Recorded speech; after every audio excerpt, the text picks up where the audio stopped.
Hello viewers, আজকের ক্লাসে আমরা শিখব জাপানি ভাষা। এই ক্লাসটি আমরা একদম শূন্য থেকে শুরু করব। তাহলে জাপানি ভাষা শেখার পূর্বেই প্রথমেই আমাদের শিখতে হবে হিরাগানা চার্ট, অর্থাৎ হিরাগানা মানে হচ্ছে মূল অক্ষর। তাহলে আমাদের জাপানি ভাষা শেখার আগে সর্বপ্রথম আমাদের শিখতে হবে হিরাগানা চার্ট, যার অর্থ হচ্ছে এটা হচ্ছে জাপানি ভাষার মূল অক্ষর। এখন এই মূল অক্ষরগুলোর মধ্যে আমরা সর্বপ্রথম কি শিখবো? ভায়োল শিখবো। ভায়োল, ভিও, ভায়োল শিখবো। হ্যাঁ, কি শিখবো? ভায়োলস। তো আমরা ইংরেজিতে, আমি সহজভাবে মনে রাখার জন্য আমি বলতেছি, আমরা ইংরেজিতে প্রথমে কি শিখেছিলাম? ভায়োলে এ, ই, আই, ও, ইউ। এখানে সব 5টি ভায়োল থাকে। তো হিরাগানা চার্টে এইটাকে একটু ঘুরিয়ে লিখেছে। কিভাবে লিখেছে? প্রথমে এই এ লিখেছে, হ্যাঁ, তারপরে কি লিখেছে? তারপর লিখেছে হচ্ছে আই, তারপর কি লিখেছে? তারপর লিখেছে হচ্ছে ইউ, ওকে, তারপর হচ্ছে ই, আচ্ছা, তারপরে কি? তারপর হচ্ছে এই ও। তো ওরা এইটাকে হচ্ছে এখানে ভায়োলটা হচ্ছে ওদের সেগমেন্টে সাজানো। হ্যাঁ, আমরা ইংরেজিতে পড়েছিলাম আমরা এ, ই, আই, ও, ইউ। হ্যাঁ, এটা হচ্ছে ইংরেজিতে ভায়োল। তো হচ্ছে এখন ওরা হচ্ছে ওদের স্ট্রাকচারে সাজিয়েছে। কারণ হচ্ছে এটার উচ্চারণ হচ্ছে আ, এটার উচ্চারণ কি? আ, ওকে। তারপর এটার উচ্চারণ কি হবে? এটার উচ্চারণ হবে রস্যই। হ্যাঁ, এটার উচ্চারণ হবে রস্যুর মতো। ইউর উচ্চারণ রস্যুর মতো। আর ইর উচ্চারণ ওদের ওইখানে হচ্ছে এ এর মতো হয়। আর যেটা ও আছে, ও এর উচ্চারণ এটা ও এর মতোই হয়। আচ্ছা, এখন আমরা যেমন বাংলা ভাষায় পড়েছি ব্যঞ্জনবর্ণ, তারপর হচ্ছে স্বরবর্ণ, তারপর হচ্ছে যুক্তবর্ণ। তো জাপানিদের ক্ষেত্রে ওদের হচ্ছে যুক্তবর্ণগুলো অনেকগুলোই কম আমাদের বাংলা থেকে। কিন্তু হচ্ছে আপনারা এখানে আ ইউজ করছে কি জন্য? আমরা ভায়োল। হ্যাঁ, আমরা এখন এই ভায়োলগুলো সর্বপ্রথম আমাদের শিখতে হবে। এই ভায়োলগুলো আমরা কীভাবে লিখতে পারি। হ্যাঁ, আচ্ছা, তাহলে সর্বপ্রথম আমরা আ শিখব। প্রথমে আমরা এইখান থেকে এইভাবে একটা দাগ দিব, আবার এইখান থেকে একটু সেগমেন্ট রেখে এইখানে একটু দাগ দিব, আবার এইখান থেকে এইভাবে একটু দাগ দিব। মানে আমি আপনাদের শেখানোর জন্য দেখাচ্ছি আর কি। তারপর হচ্ছে আমরা এইখান থেকে এইভাবে ধরে এই, আর হচ্ছে এই হচ্ছে ওদের আ। আবার এখান থেকে একটু পেস করে এই মাথা কেটে দিতে হবে। আবার ঠিক এইটাও এইভাবে। হ্যাঁ, আপনারা প্র্যাকটিস করলেই হয়ে যাবে। এই হচ্ছে ওদের আ, এটার উচ্চারণ হচ্ছে আ। আর আমরা ইংরেজিতে পড়ি হচ্ছে এটাকে এ, কিন্তু জাপানিদের ক্ষেত্রে এটা হচ্ছে আ। হ্যাঁ, আপনি আই পড়বেন। তারপর আসেন রস্যই। তো ওদের ক্ষেত্রে এই রস্যই যেটা আছে সেটা হচ্ছে এই প্রথমে এই তারপরে এই হচ্ছে রস্যই। আবার এই এই আবার এই আপনারা মার্জিন করে খাতা নেবেন। মার্জিন করে খাতা নিলে আপনারা দ্রুত গতিতে লিখতে পারবেন, লেখা সুন্দর হবে।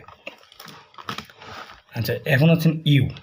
তো আমরা যেমন ইউটা হচ্ছে এরকম সোজা দেয়, ওরা কি করে? ওদের ক্ষেত্রে ইউটা হচ্ছে উল্টা দেয়। কিভাবে দেয়? এই পর্যন্ত ওরা উল্টা ইউ ইউ ইউ আঁকবে এ পর্যন্ত করে, এবং মাছ উপরে এরকম একটা দাগ দিয়ে দিবে। এ হচ্ছে ওদের ইউ, মানে এটা উচ্চারণ হচ্ছে রস্যু। তাহলে আমরা যদি রস্যু লিখি জাপানি ভাষায় কীভাবে লিখব? এই আর হচ্ছে এই আর হচ্ছে উপরে এরকম একটা দাগ দিতে হবে, মাত্রায় দিতে হবে দাগ। হ্যাঁ, এটা হচ্ছে রস্যু। না না, আপনি যেভাবে বুঝতে পারবেন, আপনাদের যেভাবে সুবিধা হবে আপনারা ওই টেকনিক অনুযায়ী হচ্ছে শিখবেন। আচ্ছা, এখন আসেন এ। এখন জাপানিরা এ কে কীভাবে লিখে? হ্যাঁ, আমরা এই লেখা শিখব। এটা হচ্ছে এই সেভেনের মতো একটা টান হবে, তারপরে এই হচ্ছে এ, কিন্তু উপরেদের একটা এরকম চিহ্ন আছে। হ্যাঁ, এ হচ্ছে এ। আমরা ইংরেজিতে কি পড়ছি হচ্ছে ই, আর এটা হচ্ছে এ। আচ্ছা, আবার আর একটা এরকম সেভেনের মতো আসবে, এইভাবে উঠবে। আমি খুব স্লোলি দেখাচ্ছি যাতে হচ্ছে আপনারা লেখাটা খুব দ্রুত গতিতে শিখতে পারেন। এই সেভেন আঁকলাম, তারপরে এই মাছ বরাবর উঠিয়ে এই হচ্ছে ওদের এ। এখন ওটা হচ্ছে ওরা প্রথমে এরকম একটা টান দিবে, আবার এরকম একটা টান দেন, আবার এরকম একটা টান দেন। হ্যাঁ, আমি মানে বোঝানোর সুবিধার্থে দেখাচ্ছি। তারপর এখান থেকে এই ত্রিভুজ হবে, তারপরে এই, আর এখানে মাথা কেটে দিতে হবে। এই হচ্ছে ওদের ও। এই মানে আমরা যেমন ক লিখি বাংলায়, মানে এখানে একটু বর মতো করে দিবেন, দিয়ে টান দিয়ে কর মতো, কিন্তু ফোঁটা হবে না। হ্যাঁ, এরকম টান দিয়ে দিবেন। এ হচ্ছে ক, সরি ও। আচ্ছা, আমি আবার একটু দেখাই দিচ্ছি। এই টান দিলেন, এই কর মতো এনে এই, কিন্তু এখানে কর মতো আমরা যেমন এনে একটা গোলের মতো হইতো ফোঁটা দিতাম, সেটা হবে না, ওখানে মাথা কেটে দেবেন। এই এই এই এই আবার এরকম টান দিবেন, এই এই এরকম লিখতে লিখতে আপনাদের ইনশাল্লাহ ঠিক হয়ে যাবে। এই হচ্ছে যে 5টা ভায়োল, আমরা যে 5টা ভায়োল যেটা হচ্ছে শিখলাম আজকে, যেমন এ, আই, ইউ, ই, ও। এখন ওরা হচ্ছে এইখানে যে হচ্ছে জাপানিরা যে হচ্ছে আমরা যেমন ভায়োল পড়েছিলাম কি এ, ই, আই, ও, ইউ। হ্যাঁ, এটা আমাদের কিন্তু মুখস্থ সবারই, কিন্তু ওরা হচ্ছে এটার একটু ঘুরিয়ে লিখছে কি এ, তারপরে আই, তারপরে ইউ, তারপরে ই, তারপরে ও। এখন আপনি খেয়াল করে দেখবেন যে এই এর উচ্চারণ হচ্ছে আ, মানে আকারের উচ্চারণ আসতেছে। আয়ের উচ্চারণটা আস্তে আস্তে হচ্ছে রস্যই, রস্যের উচ্চারণ। আর ইউর উচ্চারণটা হচ্ছে রস্যু। আবার ইয়ের উচ্চারণ হচ্ছে এ, আবার ওর উচ্চারণটা হচ্ছে ও। এখন মানে ওদের যে সাজানোর যে ব্যাপারটা, এটার একটা নিশ্চয় একটা কারণ আছে। যেমন আমরা বাংলায় পড়েছি কি, যেমন হচ্ছে কা, তারপরে কি পড়েছি কি, তারপরে হচ্ছে কু, তারপর হচ্ছে কো, তারপর হচ্ছে কে। হ্যাঁ, যাক, আমার একটু এখানে ভুল হয়েছে, সরি। এটা লিখতে হবে হচ্ছে প্রথমে দিতে হবে কা, তারপর দিতে হবে কি, তারপর হচ্ছে কু, তারপর হচ্ছে কে, তারপর হচ্ছে কো। আচ্ছা, এখন আমরা যদি কা লিখতে চাই, হ্যাঁ, যদি কা, জাপানি ভাষায় যদি কা লিখতে যাই, আমরা তাহলে কীভাবে লিখবো? আচ্ছা, জাপানি ভাষায় আমরা কা লিখবো। হ্যাঁ, জাপানি ভাষায় যদি আমরা কা লিখতে যাই, তাহলে প্রথমে আপনারা হচ্ছে এইভাবে একটা টান দিবেন, আবার হচ্ছে এইখান থেকে টান দিয়ে এখানে নামে এইভাবে কার করে দিতে হবে, আর এখানে একটা দাগ দিতে হবে। এ হচ্ছে কা। দেখেন কা, মানে ওদের এই সেগমেন্টটা সাজানো, ওদের যে সেগমেন্টটা যেটা সাজিয়েছে, যেমন এ, কা, যদি কা ধরি কা, কি, কু, কে, কো, ও। যেমন যদি এটাকে আমরা ধরি হচ্ছে কা, আকার আছে, এটাকে যদি আমরা হচ্ছে কি ধরি, হ্যাঁ, রস্যই আছে, অর্থাৎ এটা ঋষিকারে যাচ্ছে। তারপর হচ্ছে ইউ, ইউটাকে যদি ধরি আমরা, এটা হচ্ছে কি, যেমন রস্যু, মানে এখানে কিন্তু রস্যুকার আসে। হ্যাঁ, যেমন এই জায়গায় কু আসে। তারপর হচ্ছে ই, মানে এ, এটাকে যদি আমরা ধরি, তার মানে কি এটাকে একার আসে, এরকম একার আসে না, এটা এর টানটা কি একারে আসতেছে না? তাহলে এ, তার মানে কে, এটাকে আমরা কে ধরতে পারি। আর এটাকে যদি আমরা ও যদি আসে, তাহলে এটাকে আমরা মানে কো ধরতে পারি, মানে ওকার, মানে ও যেটা আছে এটাকে আমরা ওকার হিসাবে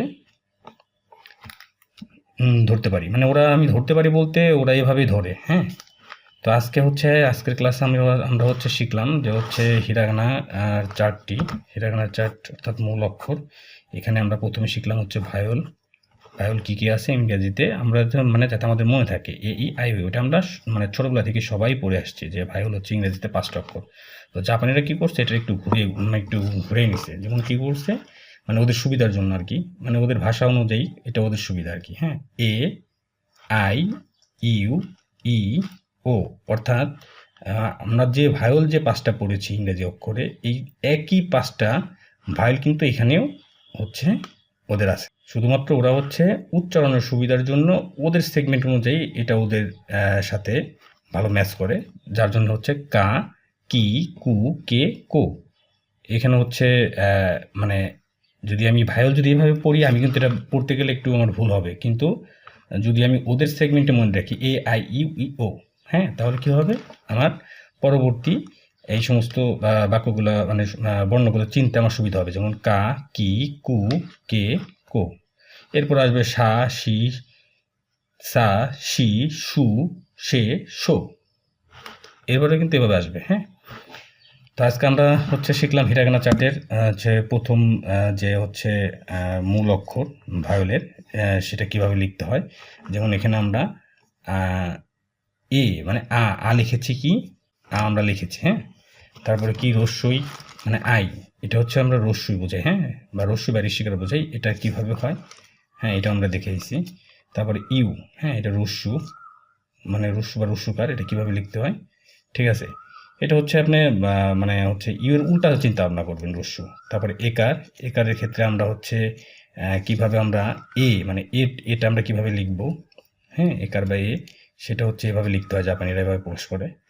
তারপরে হচ্ছে ও, ওটা আমরা কিভাবে লিখতে পারি, ঠিক আছে, হ্যাঁ, ওটা আমরা কিভাবে লিখতে পারি, হ্যাঁ, এটা আমরা হচ্ছে দেখাই দিচ্ছি যে ওটা আমাদের হচ্ছে এভাবে লিখতে হয়। ও সরি, আমাদের একটা ইয়ে আছে এখানে, কিন্তু একটা হাইপেন আছে, হ্যাঁ, এইভাবে কিন্তু একটা হাইপেন আছে ওতে, হ্যাঁ, সরি, এটা আমি ভুলে গিয়েছিলাম। মানে তার মানে হচ্ছে ওটা হচ্ছে আপনাদের কিভাবে লিখবেন, এই কর মতো এনে ছেড়ে দিবেন এবং এখানে একটা মার্ক করে দিবেন, এই হচ্ছে ও। তো যাই হোক, আমার ক্লাসে যদি হচ্ছে আপনাদের ভালো লাগে অবশ্যই আমার চ্যানেলটি সাবস্ক্রাইব করবেন, আর কোনো ভুল ভ্রান্তি থাকলে সেটা কমেন্টে জানাবেন, আমি পরবর্তী ভিডিওতে সেটা সংশোধন করে দেবো। আজকের ক্লাস এই পর্যন্তই। আল্লাহ হাফেজ।